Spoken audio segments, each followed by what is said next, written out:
Βίντεο στο κανάλι μου. Σήμερα θα σας δείξω τη βάση μου, έτσι θα λέγω.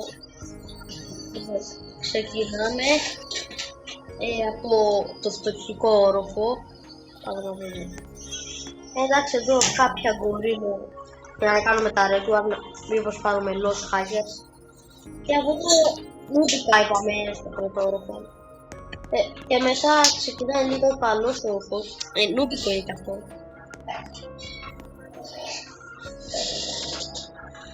Νομίζω βλέπετε μερικά. Λοιπόν, μετράμε μαζί μάγκες μου. 1, 2, 3, πάμε. Και από εδώ έχουμε ένα facebook, γκορίλο digital. Και κλειώνω το μουσάρι. Πάμε πίσω έχουμε ένα. Normal gold μετά το χαλάει είναι, το ξέρω.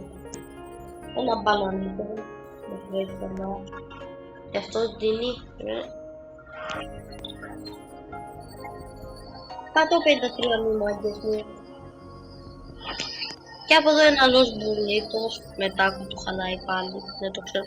Αλλά είναι σπάνια γιατί δεν θα ξαναβγούν. Με 26 μημάτες.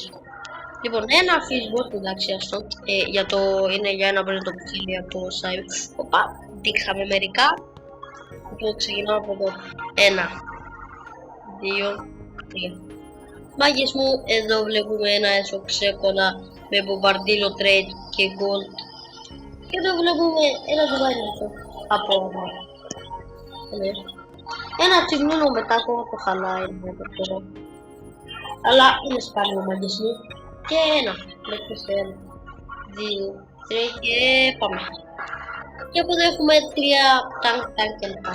Αυτό tank και λεπτά είναι ίδια με αυτά τα αυτιά από Πάσχα ήτανε. Και ένα άλλο TikTok gold. Tank και λεπτά μετά από το χαλάει, ναι το ξέρω. Tank και λεπτά μετά από diamond. Θα σας πω μετά γιατί τα μαζεύω τα tank.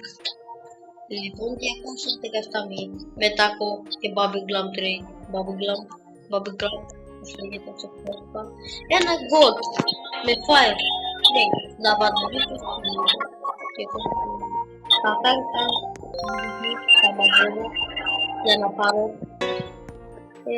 γκάρα μας πολλά και trade. Γεια σας, αυτό ήταν το βίντεο, μια